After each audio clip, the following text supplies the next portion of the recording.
अस्सलाम वालेकुम नाज़रीन, मैं हूं अदील हैदर और आप देख रहे हैं लीगल एंड इकोनॉमिक डिस्कशंस। नाज़रीन, आईटी इंडस्ट्री पाकिस्तान में अहमियत इख्तियार करती जा रही है और पाकिस्तान की 60% से ज़ायद आबादी जो है वो नौजवानों पे मुश्तमिल है और नौजवान बहुत बड़ी तादाद में इस आईटी इंडस्ट्री के साथ मुंसलिक हैं।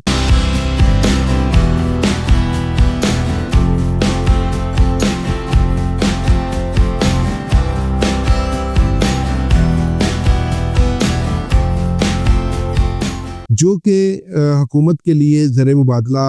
हासिल करने का भी एक ज़रिया साबित हो रही है और इससे पाकिस्तान तरक्की भी कर रहा है। गो के पिछले कुछ अर्सा से इंटरनेट की जो सुस्त रवि है और फायरवॉल लगने की वजह से इसके अंदर कुछ प्रॉब्लम्स आए हैं, तो उसकी वजह से जो रोज़गार है लोगों का, नौजवानों का जो आईटी इंडस्ट्री से मुंसलिक है, उनका रोज़गार भी इफेक्ट हुआ है और इसके ऊपर मज़ीद काम हो रहा है इंटरनेट के हवाले से और इसके अंदर आहिस्ता आहिस्ता बेहतरी आने की उम्मीद की जा रही है और बेहतरी आ भी रही है। पाकिस्तान में आईटी इंडस्ट्री को प्रमोट करने के लिए, इसको फरोग देने के लिए हुकूमत पाकिस्तान ने इसके ऊपर जो टैक्सेस है वो उसकी शरह बहुत कम रखी हुई है। जैसे कि अगर कोई बंदा कुछ सॉफ्टवेयर बना के या कोई भी आईटी की सर्विसेज को फराहम करता है किसी दूसरे मुल्क में और उसके अगेंस्ट जो डॉलर्स आते हैं, जो उनकी प्रोसीड आती है, एक्सपोर्ट प्रोसीड आती है, उसके ऊपर 1% टैक्स है और अगर वही बंदा सॉफ्टवेयर एक्सपोर्ट बोर्ड से रजिस्टर होता है तो उसके ऊपर जो टैक्स है वो 0.25% है, जो कि बहुत कम है और सिर्फ और सिर्फ इसलिए रखा गया है ये काम कि आईटी इंडस्ट्री को मैक्सिमम फरोग दिया जाए, प्रमोट किया जाए और ये पाकिस्तान में क्योंकि ज़र मुबादला लाने के लिए, हासिल करने के लिए ये एक बेहतर रोजगार, ये एक बेहतर तरीकाकार जो है ना वो साबित हो सकता है। मगर इसमें एक और जो चीज़ यहाँ पे मुबैना तौर पे सामने आ रही है वो ये कि कुछ दूसरे जो एक्सपोर्टर्स हैं जो गुड्स को एक्सपोर्ट करते हैं, मसलन जो टेक्सटाइल एक्सपोर्ट करते हैं या कोई और चीज़ें मैन्युफैक्चर करके एक्सपोर्ट करते हैं, वो इस चीज़ का ये सुनने में आ रहा है, ये सामने आ रहा है मुबैना तौर पर वो इस चीज़ का नाजायज फायदा उठा रहे हैं। क्योंकि इसके पीछे वजह ये है कि पहले जो 2024-2025 का जो बजट आया उससे पहले जो एक्सपोर्टर्स के लिए वो फाइनल रिजीम था, उसके ऊपर 1% टैक्स था और जब ये बजट आया 2024-2025 का, ये आईएमएफ की शर्त के ऊपर इनकी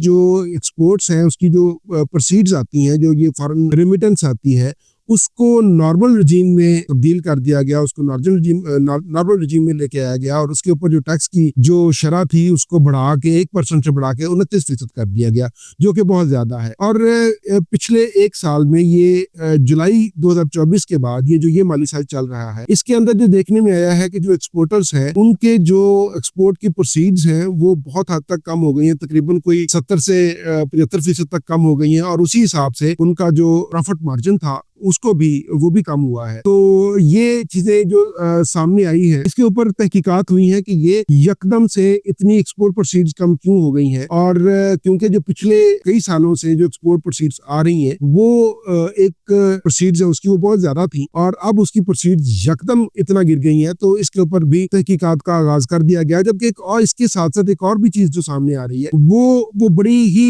अलार्मिंग सी सिचुएशन है कि मुबैना तौर पर एक्सपोर्टर्स जो है वो इस चीज का नाजायज फायदा उठा रहे हैं। जो गुड्स एक्सपोर्ट कर रहे हैं, इसकी तफसील कुछ यूं है, जो गुड्स एक्सपोर्ट करने वाली जो कंपनीज हैं वो अपनी प्रोसीड्स को आईटी एक्सपोर्ट की प्रोसीड्स में जाहिर कर रहे हैं और वहां पे क्योंकि वहां पे जो टैक्स का रेट है वो 1% है और अगर वो सॉफ्टवेयर एक्सपोर्ट बोर्ड से रजिस्टर है तो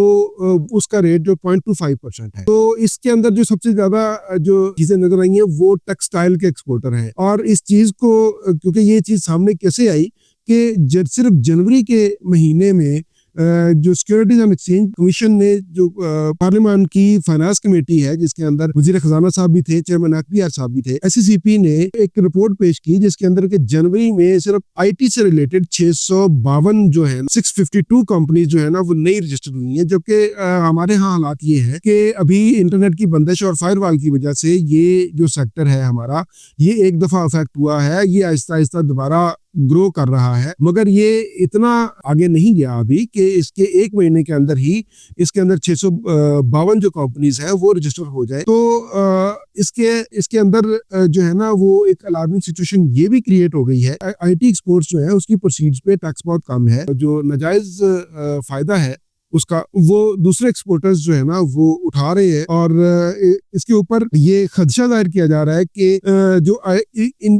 गुड्स को आईटी एक्सपोर्ट्स में जाहिर किया जा रहा है तो इससे होगा क्या कि इससे नुकसान एक आईटी सेक्टर को ये होगा कि उनका जो टैक्स का रेट है उसको भी बढ़ा दिया जाएगा या उसको एक लेवल पे लेके आया जाएगा, ताकि ये जो टैक्स की मुबैना तौर पर चोरी सामने आई है और जिसके ऊपर तहकीकात शुरू हो गई हुई हैं, और इसके ऊपर एफबीआर और स्टेट बैंक ऑफ पाकिस्तान और जो दूसरे इदारे हैं वो इसके ऊपर मिल के जो है ना वो तहकीकात कर रहे हैं कि ये अचानक से ये ऐसा कैसे होना शुरू हो गया है। तो इसके ऊपर एक खर्चा ये भी है, जैसे कि हम पहले बता चुके हैं कि इससे खर्चा ये है कि जो आईटी सेक्टर को जो फैसिलिटीज दी जा रही है, जो मराहत दी जा रही है टैक्स रेट कम होने की वजह से, कम रखने की वजह से, ये ना हो कि अभी हमारा ये जो सेक्टर है ये भी ग्रो कर रहा है और अभी इसने मार्केट में अपने एक जगह बनानी है, पूरी दुनिया से रिमिटेंस लेके आने का ये एक सबब है, जो कि एक नौजवान तबके के जो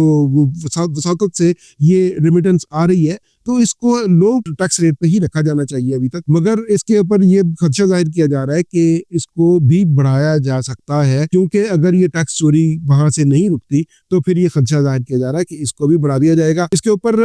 जो तहकीकात हैं, जिसके हमने पहले बताया आपको कि इसके आगाज हो चुका हुआ है, अगर तो ये टैक्स चोरी इसी तरह हो रही है तो इसको रोका जाए, और ताकि गवर्नमेंट के एक्सचेकर को नुकसान ना हो और गवर्नमेंट के एक्सचेकर में इजाफा हो। हमने हमेशा यही बात की कि गवर्नमेंट को टैक्स की मद में पैसे जाने चाहिए और टैक्स चोरी रुकनी चाहिए, ताकि मुल्क तरक्की करे और मुल्क अपने कदमों पे खड़ा हो सके। आज के लिए इतना ही, इजाजत दीजिए, अल्लाह हाफिज।